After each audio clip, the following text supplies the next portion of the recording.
Hello, welcome back to the channel. Thank you for tuning in. I hope everyone is doing all okay. So, the hardcore viewers amongst you, the ones with good memories, can cast your mind back to January 2025, early January 2025. I did a video declaring that I was not going to buy any records at all online from eBay, Discogs, or any other online platform for the whole year of 2025. That was a challenge I set to myself, and I declared in that video that if I failed, I would say it on here, and that really was kind of an incentive to stir me on. So if you tuned in now, I think we all know what's happened. Okay, so I'll show you what I've bought. I've bought two albums. I'm going to show you what they are. Let's do the nice bit first. Let's do the most interesting bit and show you what I've bought from Discogs. So first album I bought, which has just arrived today, is self-titled by Tappy Man. There we are. It's got a nice Obi strip on it. It's released by the good people at Gerson Records.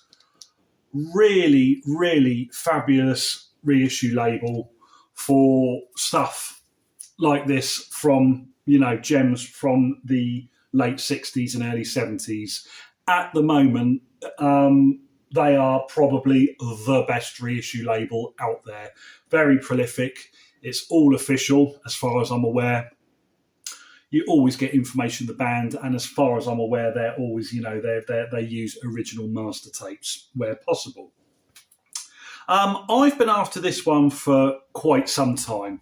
It's not a particularly new release by them. It's a Spanish band, hard rock. I have streamed a couple of tracks in the past, and I've liked what I've heard. It's very kind of typical early 70s hard rock with a garage feel, and I absolutely love that cover. I think maybe the Obi strip doesn't kind of do it justice, really. But there we are. The problem with these releases, and it's obviously no fault of the label, is they too are based in Spain. And as a result, they're not always easy to find here in the UK. There was a time, even a few years ago, where you could go to many a record fair and quite easily find reissues like this. But they're kind of, in my view, they're becoming sort of more thin on the ground.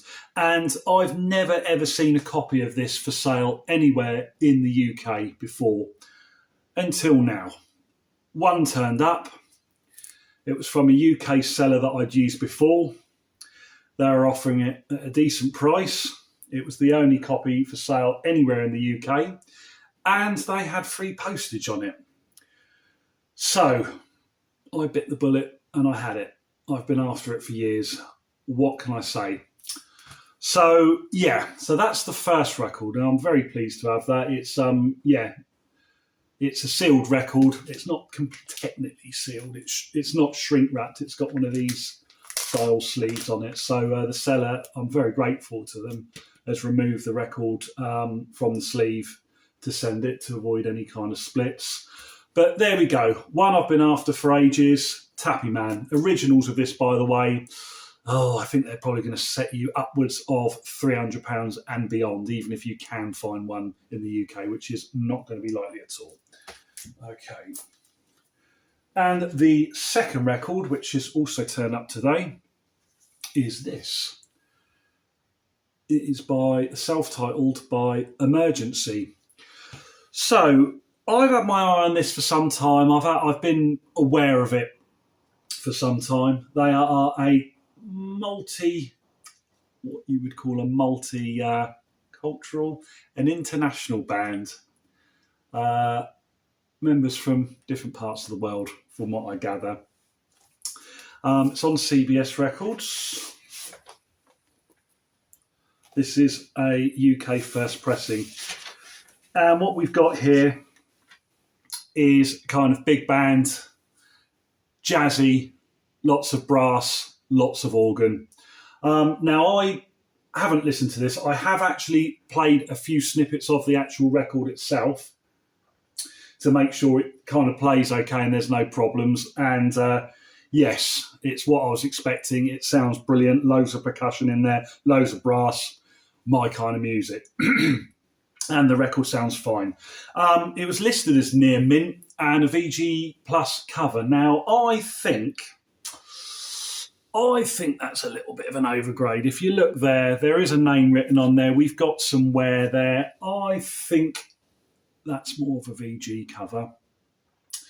Near mint record, I don't think it's completely unplayed, but it may as well be. It's absolutely immaculate surfaces. It needs a clean, but that's neither here nor there. That you can get the dust off. So yeah, I maybe a near mint grade you can get away with. The reason I got this is because it was cheap. It is a scarce record. You don't see many of these, and it was priced well below the Discogs medium. I think because of that, I'm not going to start kind of kicking off with a sleeve. It's not the end of the world. It is intact. There's no major damage, but I just think the grading might have been a bit generous on it. But never mind. It's not. It's really about the music at the end of the day, isn't it? So yeah, there we go. A scarce record turned up. For cheap, I felt I had to have it, and that's exactly what I did. So there we go. Self-titled by Emergency. Final thoughts on this then. So, okay. I have mentioned in videos over the last year, I have been, saying several reminders that I've not been buying online. I'm on an online ban and things like this, just reminding. Personally, I would say, looking back on it, I think I kind of bit off more than I could chew doing the challenge. I should have said 6 months. The first 3 months or so, I wasn't thinking about online at all. It was not a problem at all. But you have to understand, all the while this is going on, I do go onto eBay. I do go onto Discogs. I'm a collector. I'm always looking at things that are actually, what pressings they are, how much are they worth, how rare are they, does it exist, what's out there. And the problem with going on Discogs and eBay is you see things for sale and temptation kicks in. And I nearly fell down several times around April and May, but just didn't. When it came to kind of May, June time, I just, quite frankly, started feeling utter resentment to this challenge. I was just like, oh, I'm not allowed to buy anything. I physically can't do it. But I'm like, well, no, it's my own rules. I can do whatever I want. And when it came to seeing those two records for sale, which I just really, really wanted to have them, my initial thought was, oh, only 5 months to go. Hopefully they'll just be I can keep them in my basket and no one else will buy them. And on January the 1st, 2026, I can buy them and it'll all be all right. And quite frankly, I thought that was ridiculous. So I went for it. This is what I do. So, the purchase date of these were 30th of July, 2025. So that makes it 1 day shy of 7 months. I wish I could have seen this challenge through. It's one of those things, if you see it through, you're like, yay, I did it, but I didn't. But I think I gave it a bloody good go. I don't know what else to say. It's like confession time, isn't it? But I don't know, it's only a couple of records, is it? I'm not trying to sort of give up hard drugs or something like that, am I? It's just a couple of records. It's not broken the bank. And I don't plan to go mad and now have a massive splurge online at all, to be honest with you. I may buy more, Again, I've talked about the pros and cons of online buying versus out in the wild. What do I prefer? I prefer shops and fairs any day of the week. It's far more interesting not knowing what you're going to get, supporting your local dealers, supporting your local shops, and getting out and about. I love doing it. If you watch my videos documenting record shops, I just adore, especially when I sort of leave the city for the day. I love doing it. The pros of buying online is that there are platforms there where you can buy exactly what you want. If you've got a record that you really want to own, the chances are it will come up for sale at a reasonable price at some point. And to be honest with you, there is something nice about seeing that red Royal Mail van pull up outside your house. The postie gets out of the van with a square cardboard parcel for you, and then you get to open it. That is still quite a nice thing to do. So anyway, that's it. So epic fail. What can I say? But I gave it a good go. So, and as promised, I had to share it with you. So thanks as always for tuning in. I do mean that as always. Don't forget to give me a little sub if you like what you see. There'll be more content to come. Until the next time, take care of yourselves and thank you very much for watching.